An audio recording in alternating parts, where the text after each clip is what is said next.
You are getting 100% Jodi on Women Taking the Lead. I've said this before and I'll say it again. It is not business as usual.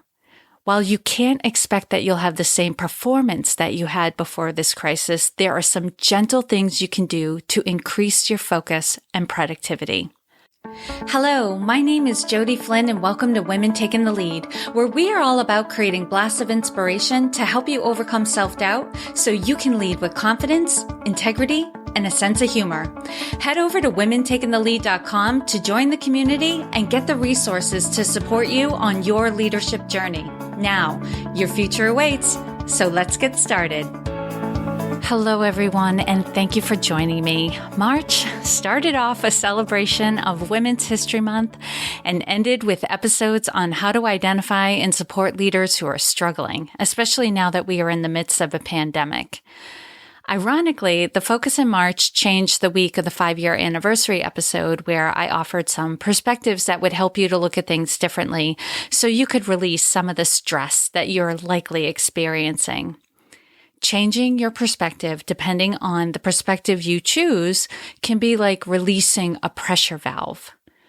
The next episode, which was the episode before this one, I talked about the effects stress has on your system and why you may be finding it hard to function at your very best right now. I listed out some symptoms of a leader who is struggling and the mindset of a leader who, while being challenged in a crisis, can continue to function and grow in the face of those challenges.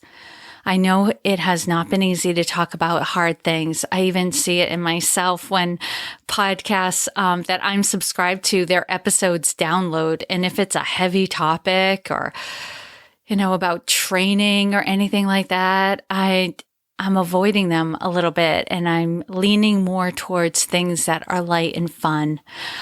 But the way to the other side is through. We need to acknowledge what we are dealing with before we can get through it. Under stress, we typically go into a fight, flight, or freeze response. Flight looks like avoiding or running away from a problem.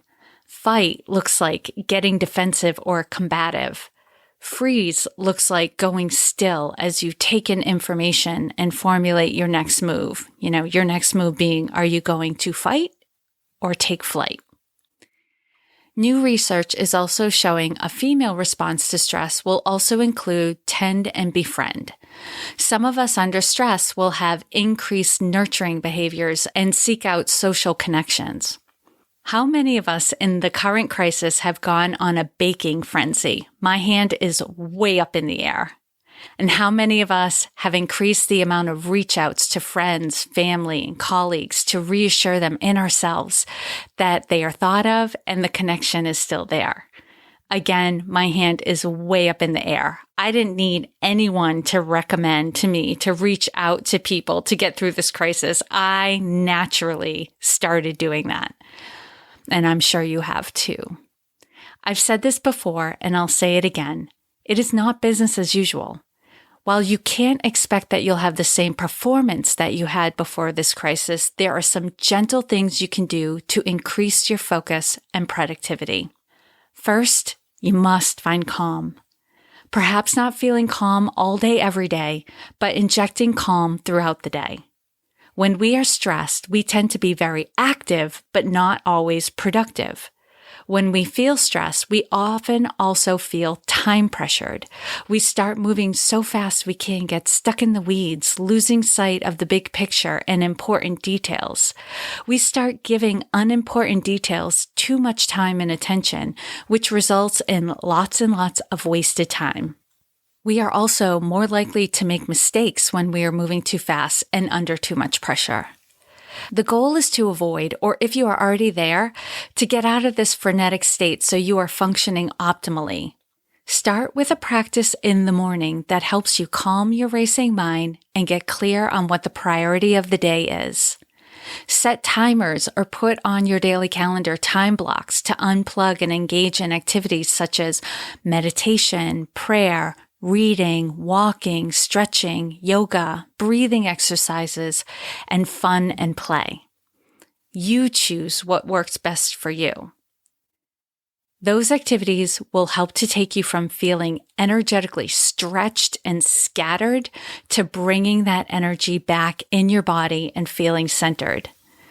This level of calm has several benefits. It quiets the chattering, distracting monkey mind thoughts so that you can give whatever you are currently doing your full attention. A state of calm comes also with a heightened level of awareness, so you are able to see things more clearly. Additionally, this level of awareness helps you to realize everything will get done in due time. It all gets done one step at a time. This practice of finding calm will help with the next practice to help you continue to increase your focus and productivity. Practice being aware of your thoughts and emotions. Your thoughts and emotions are your signals to your state of being. If you find yourself anything but calm, joyful, or enlivened, you are likely feeling threatened by something and it's creating fear, however subtle. You may not even recognize the fear. The emotion of fear gets a bad reputation in our culture because we see it as a weak emotion only felt by those who lack courage, when in reality, courage is the ability to do something that frightens you. An act is not courageous unless the person taking the action is feeling fear but does not let the fear paralyze them. By definition, fear is an unpleasant emotion caused by the belief that someone or something is dangerous, likely to cause pain, or a threat. Guess what? The current crisis is threatening to you and to people and things important to you. If you can become aware of your experience and name it, you have some power over it. You can then look more closely at what the fear is and challenge the belief that is causing it. I'll use myself as an example. When I find myself getting wiped out, I notice it's after spending too much time reading the news online. The numbers and the stories overwhelm me because I feel powerless to stop it or make a difference. The belief is, I am powerless in this situation and am a victim of the circumstances. To challenge this belief so it no longer has power over me, I ask myself, is it true that there is nothing I can do that will make a difference? The quick realization is that there are many things I can do to make a difference. I can social distance to prevent myself from getting sick. I can produce a podcast to help others get through this crisis. I can email, text, or call someone to check in on them. I can work on projects I wouldn't have time to complete if I was traveling more. I can get prepared for when the restrictions are lifted. I can donate money to any of the organizations on the front lines of the pandemic. Name your fear and the belief that is causing it, and then challenge that belief so that you can see that you do have some power and there are some things you can do to control your destiny, however small. Find a trusted person to talk about your feelings with. It is so powerful to have someone you can go to admit that you are sad, angry, joyful, or just meh, without your emotion being judged. Now, all that being said, this exercise isn't to push you through the emotion so you can move on as quickly as possible. Do this exercise gently and know it's okay to sit with the emotion for a while before you take a closer look at it. The next practice I recommend to increase your focus and productivity is to accept help if it's offered. For some or many of you, this is really hard to do because you're accustomed to being the person who is on top of things and gives off the impression of having it all handled. Some leaders even feel threatened by this. But if you want to have more focus and be more productive, you're going to have to make this a team effort. Let's face it, during a crisis, it must be a team effort, so let your team shine. Whether that team works for you or it's the team you formed around you. Be open to new ideas and ways of doing things. You show you're open by listening, asking questions, showing appreciation for an idea. Even if the idea isn't going to work, acknowledge the person for speaking up and bringing the idea to you. I started with accepting help if it's offered because the next one can be even more challenging for overachievers. Reach out for help. Lay your cards on the table. Make a list of what needs to get done and ask your team and your colleagues for help. If you have a team, make them a part of the process of identifying everything that needs to get done and ask if they are willing and able to take on some tasks. I'm hearing stories of teams shuffling tasks around so the tasks are being done by the person it makes sense to be doing it. For some of you, you need to step away from daily operations for chunks of time to attend webinars on the changes in your industry. You need to rely on your teams even more right now.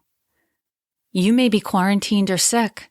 You're going to need to rely on your friends, family, and local community to get groceries, medications, and other supplies. Now is not the time to let the identity of being the superhero get in the way of the greater good and your own good. Believe it or not, there are people right now who are dying to be more helpful. Helping others gives us a sense of meaning and purpose. If you don't give others a chance to be helpful, you are blocking an opportunity for them to find meaning in this crisis and to also show how capable and caring they really are. If you struggle with any of these recommendations to help you increase your focus and productivity, and those are finding calm, self-awareness, accepting help, and asking for help, I'm going to invite you to take the Energy Leadership Assessment as the solution to that problem. Forbes magazine listed the Energy Leadership Assessment as one of the top 11 assessments every executive should take. The reason for that is, and I'm quoting right from the article, the Energy Leadership Index assessment provides a unique lens on self-awareness and emotional intelligence, two key ingredients for any leader. Situational awareness of yourself and others is critical for a leader to respond appropriately to the people in their charge. Understanding where you are at any moment and how you respond to stress can make all the difference. The knowledge you gain from taking the assessment allows you to continue to grow and develop as a strong, compassionate, effective leader. If you would like to explore the Energy Leadership Assessment, you can go to womentakingthelead.com/assessment to find out more and purchase it if that feels right for you at this time. I would love to work with you. Again, for those of you in leadership, I thank you for your contribution. We need self-aware, skilled leaders more than ever. I hope this was of value to you, and here's to your success. Thank you all for joining me on Women Taking the Lead. And to strengthen you on your own leadership journey, I'd like to send you off with a quote from Marianne Williamson, so here goes. Our deepest fear is not that we are inadequate. Our deepest fear is that we are powerful beyond measure. It is our light, not our darkness, that most frightens us. We ask ourselves, who am I to be brilliant, gorgeous, talented, fabulous? Actually, who are you not to be? You are a child of God. Your playing small does not serve the world. There is nothing enlightened about shrinking so that other people won't feel insecure around you. We are all meant to shine as children do. We were born to make manifest the glory of God that is within us. It's not just in some of us, it's in everyone. And as we let our own light shine, we unconsciously give other people permission to do the same. As we are liberated from our own fear, our presence automatically liberates others. Again, thank you for joining me, and here's to your success.